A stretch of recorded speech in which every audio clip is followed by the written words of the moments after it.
سپہر کے 3 بجے ہیں۔ السلام علیکم، یہ ریڈیو پاکستان ہے۔ ایاز اسلم سے خبریں سنیے۔ پہلے اہم خبروں کا خلاصہ۔ وزیر داخلہ نے ملک بھر کی تمام تحصیلوں میں نادرہ مراکز کھولنے کا اعلان کیا ہے۔ پیٹرولیم کے بارے میں معاون خصوصی نے کہا ہے کہ حکومت آئندہ ماہ تیل اور گیس کے نئے دریافت کیے گئے 20 بلاک کی نیلامی کرے گی۔ پاکستان نے بھارتی قابض فورسز کی طرف سے کنٹرول لائن کے سیکٹر رک چکری پر گزشتہ روز جنگ بندی کی خلاف ورزی پر بھارت سے شدید احتجاج کیا ہے۔ بھارت کے غیر قانونی زیر قبضہ جموں کشمیر میں مودی حکومت کی طرف سے گزشتہ سال 5 اگست کو کشمیر کی خصوصی حیثیت کی منسوخی کے بعد سے اب تک 290 سے زائد کشمیری شہید کیے جا چکے ہیں۔ افغانستان کے دارالحکومت کابل میں ایک دھماکے میں کم از کم 8 افراد ہلاک ہو گئے۔ اور آکلینڈ میں دوسرے ٹی20 کرکٹ میچ میں نیوزی لینڈ نے پاکستان کو 9 وکٹوں سے ہرا کر 3 میچوں کی سیریز میں 2-0 کی ناقابل تسخیر برتری حاصل کر لی۔ اور اب خبریں تفصیل کے ساتھ۔ وزیر داخلہ شیخ رشید احمد نے ملک بھر کی تمام تحصیلوں میں نادرہ مراکز کھولنے کا اعلان کیا ہے۔ آج راولپنڈی میں ایک استقبالیے میں اظہار خیال کرتے ہوئے انہوں نے کہا کہ پہلی مرتبہ مفت کمپیوٹرائز شناختی کارڈ کا اجرا کیا جائے گا، جبکہ روزانہ 1 لاکھ کارڈ جاری کیے جائیں گے۔ وفاقی وزیر نے کہا کہ فی الحال 10 ممالک میں پاکستان کا پاسپورٹ اور کمپیوٹرائز شناختی کارڈ کا بنیادی ڈھانچہ موجود ہے۔ انہوں نے کہا کہ حکومت معاشی استحکام کے لیے آئندہ دنوں میں ملک کو مزید مثبت معاشی خطوط کی طرف لے جانے کے لیے پرعزم ہے۔ وزیر ریلوے اعظم خان سواتی نے کہا ہے کہ حکومت قومی اداروں میں اصلاحات کے لیے تمام ممکنہ کوششیں کر رہی ہے۔ آج لاہور میں صحافیوں سے بات کرتے ہوئے انہوں نے کہا کہ ریونیو بڑھانے کے لیے پاکستان ریلوے کے تمام پرانی عمارتوں کو مرمت کر کے بحال کیا جائے گا۔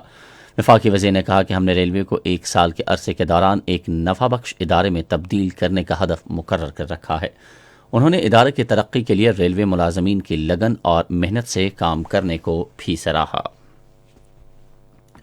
پیٹرولیم کے بارے میں وزیر اعظم کے معاون خصوصی ندیم بابر نے کہا ہے کہ حکومت توانائی کے شعبے میں خود انحصاری کے حصول کے لیے اپنی حکمت عملی کے حوالے سے آئندہ ماہ تیل اور گیس کے دریافت کیے گئے 20 نئے بلاکس کی نیلامی کرے گی۔ امریکی کمپنی بلومبرگ کو ایک انٹرویو میں انہوں نے کہا کہ پاکستان روس کے اشتراک سے کراچی سے لاہور تک اجناس کی نقل و حمل کے لیے 1100 کلومیٹر طویل گیس پائپ لائن کی تعمیر کا آغاز بھی کرے گا۔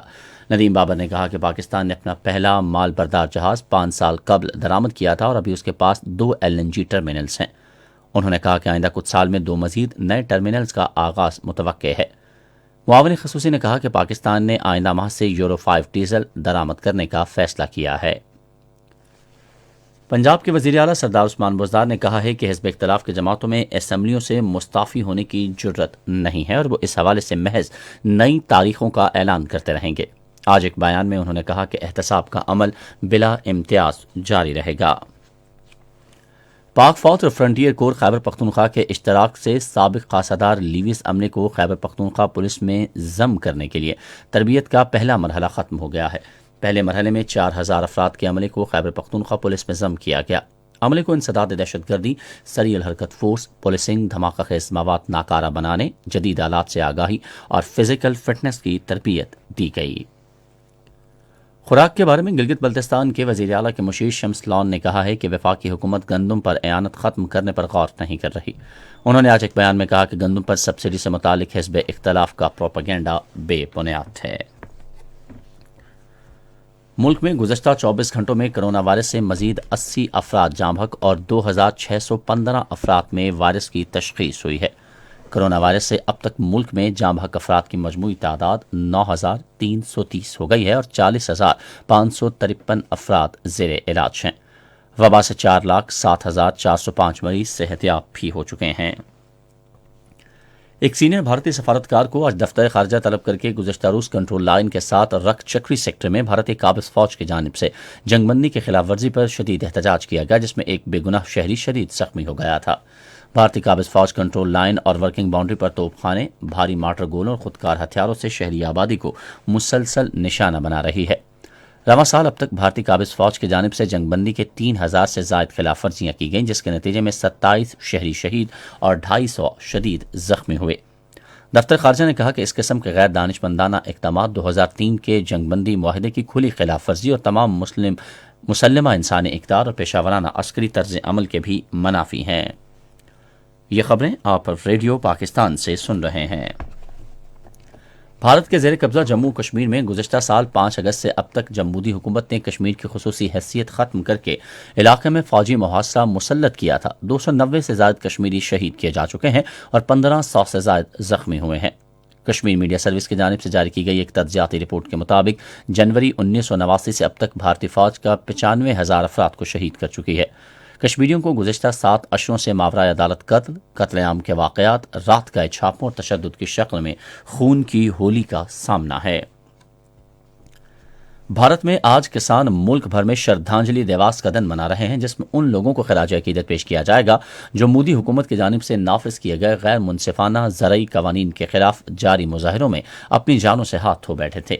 नई दिल्ली की सरहदों पर जारी किसानों के एहतजाज को आज 25 रोज हो गए। उधर हिज़्ब इख्तिलाफ के रहनुमा राहुल गांधी ने आज एक ट्वीट में कहा है कि काश्तकारों की जिद्दोजहद कामयाब होगी। अफगानिस्तान के दारुल हुकूमत काबुल में एक धमाके में कम से कम 8 अफराद हलाक हो गए हैं। सिक्योरिटी ज़राए के मुताबिक धमाके में रुकने पार्लियामेंट हाजी खान मोहम्मद वर्दक की गाड़ी को निशाना बनाया गया, ताहम वो हमले में महफूज रहे।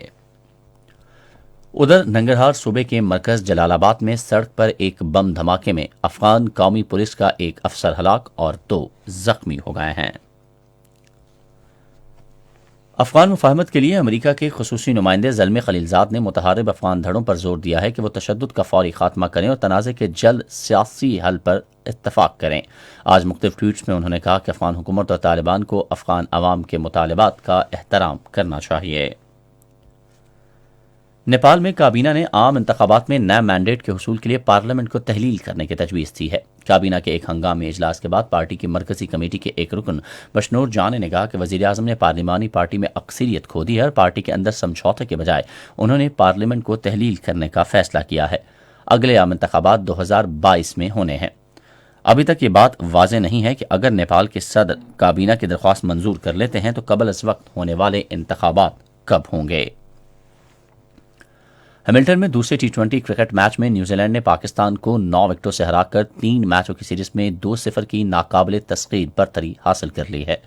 इससे कबल बैटिंग करते हुए मुकर्ररा 20 ओवर्स में 6 विकेटों के नुकसान पर पाकिस्तान ने 163 रन बनाए। न्यूजीलैंड ने 164 रन का हदफ 20वें ओवर में हासिल कर लिया, जबकि उसकी 4 गेंदें अभी बाकी थीं। और महकमा मौसमियात की पेशगोई के मुताबिक आइंदा 12 घंटों के दौरान मुल्क के बेशतर इलाकों में मौसम सर्द और खुश्क, जबकि शिमाली बलूचिस्तान और बालाई इलाकों में शदीद सर्द रहेगा। शिमाल मशरकी पंजाब में धुंध छाई रहेगी, जबकि बालाई खैबर पख्तूनख्वा और गिलगित बल्तिस्तान में कहीं कहीं हल्की बारिश और पहाड़ों पर बर्फबारी की तवक्को है। आज रिकॉर्ड किए गए 22 शहरों के दर्जा हरारत: इस्लामाबाद 15 डिग्री सेंटीग्रेड, लाहौर 20, कराची 27, पेशावर 21, कोयटा 16, गिलगित 9, मरी 12 और मुजफ्फराबाद 14 डिग्री सेंटीग्रेड। भारत के गैर कानूनी ज़ेर कब्जा जम्मू कश्मीर में रिकॉर्ड किए गए दर्जा हरारत ये रहे: श्रीनगर 2 डिग्री सेंटीग्रेड, जम्मू 18, लेह -11, पुलवामा 2, अनंतनाग और शोपियां 4 और बारामूला 2 डिग्री सेंटीग्रेड। और अब आखिर में अहम खबरों का खुलासा एक बार फिर सुन लीजिए। वज़ीर दाखिला ने मुल्क भर की तमाम तहसीलों में नादरा मराकज़ खोलने का ऐलान किया है। पेट्रोलियम के बारे में मुआविन ख़ुसूसी ने कहा है कि हुकूमत आइंदा माह तेल और गैस के नए दरियाफ्त किए गए 20 ब्लॉक की नीलामी करेगी। पाकिस्तान ने भारतीय काबिज फोर्सेस की तरफ से कंट्रोल लाइन के सेक्टर रख चक्री पर गुज़िश्ता रोज जंगबंदी की खिलाफ वर्जी पर भारत से शदीद एहतजाज किया है। भारत के गैर कानूनी ज़ेर कब्जा जम्मू कश्मीर में मोदी हुकूमत की तरफ से गुज़िश्ता साल 5 अगस्त को कश्मीर की खुसूसी हैसियत की मनसूखी के बाद से अब तक 290 से ज़ायद कश्मीरी शहीद किए जा चुके हैं। अफगानिस्तान के दारुल हुकूमत काबुल में एक धमाके में कम से कम 8 अफराद हलाक हो गए। और दूसरे T20 क्रिकेट मैच में न्यूजीलैंड ने पाकिस्तान को 9 विकेटों से हराकर 3 मैचों की सीरीज में 2-0 की नाकाबिले तस्कीर बरतरी हासिल कर ली। اسی کے ساتھ خبریں ختم ہوئیں۔ مزید خبروں اور تجزیوں کے لیے آئیے ہماری ویب سائٹ پر، پتہ ہے radio.gov.pk، اور آپ فیس بک کے link radio Pakistan news official پر ہماری براہ راست ویڈیو سٹریمنگ بھی ملاحظہ کر